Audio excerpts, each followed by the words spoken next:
රහපන්ටගේ කොල්ලා අර ඔබ තමුන්නාන්සේලාගේ පන්තියේ එක්කෙනා ඔබ තමුන්නාන්සේලා පත් කරගත්තු ජනාධිපතිවරයා අන්න එයා කියනවා අක්කිනේ නෙන්ජිල් කුමුරුම් ගෙනවල කට්ටිනේ කලට්ටු මාත්‍යකාරා අන්ද කුරුවි අනිමුනි වේරි අනලෙන් 1977න් පස්සේ අඩුම අයවැයහිගේ වාර්තා කරන්නේ මේ 2025 වසරේ. අවුරුදු 48කට පසුව ලංකාවේ අඩුම අයවැයහිගේ මේ 2025 වාර්තා කරනවා. නැගිටිමින් ඉන්නවා.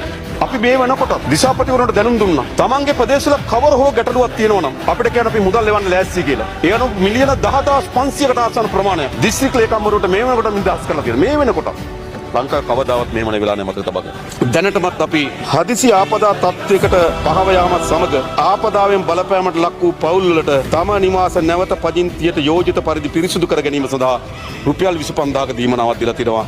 හැම අවතැන් වූ ගම් වතුරට අහනු හැම නිවසේම මේ රුපියල් 25000 දෙනවා. ඒ වගේම අපි දන්නා ගෙවල් දොරවල් විනාශ වෙලා තියෙනවා. අඩුවන ගෑස් සිලින්ඩරයක් ගන්න ඕන. ලිපක් ගන්න ඕන. නිදියන මෙට්ටයක් ගන්න ඕන. නැවත ජීවිතය ආරම්භ කරන්න ඕන ඒගොල්ලෝ. ඒ නිසා අපි දැන් කල්පනා කරනවා මේ බිලියන 72.2 හරහා ආපදාවෙන් බලපෑමට ලක් වූ නිවාසවල නැවත පදිංචියට අත්‍යවශ්‍ය මුළුතැන්ගේ බඩු මුට්ටු ආදිය මිලදී ගැනීම සඳහා නිවසේ අයිතිය නොසලකා එක් නිවසකට ඒකකයකට එකවරක් පමණක් ගෙවන රුපියල් 50000ක දීමනාවක් දෙනවා. ඊළඟ අපි අපේක්ෂා කරනවා නාය ගිහිල්ලා 5000 ගණනක් නිවාස නාය ගිහිල්ලා තිබෙනවා. ඔවුන්ට අපි අවතැන් කඳවුරේ ඉන්නවනම් අපි සියලු පහසුකම් දීලා ඒගොල්ලෝ බලා ගන්න කැමතියි. හැබැයි සමහර විට වෙන්න පුළුවන් මොකක්ද? ඒගොල්ලෝ අවතැන් කඳවුරේ ඉන්න කැමති නැහැ. අපි දන්නවා එතන පොදුයි නේද ඉන්න කැමති නැහැ. ඒගොල්ලෝ කැමති වෙන තැනකට යන්න. හැබැයි යන්න තමන්ගේ නිවාසෙනේ. අන්නේ පවුල් වෙත මාස 3ක කාලයක් එනම් 2025 දෙසැම්බර් හා 2026 ජනවාරි පෙබරවාරි මාස සඳහා ඒ ගෙදරකට යාම සඳහා රුපියල් 25000 දෙන්න අපි තීරණය කළා තියෙනවා. අපි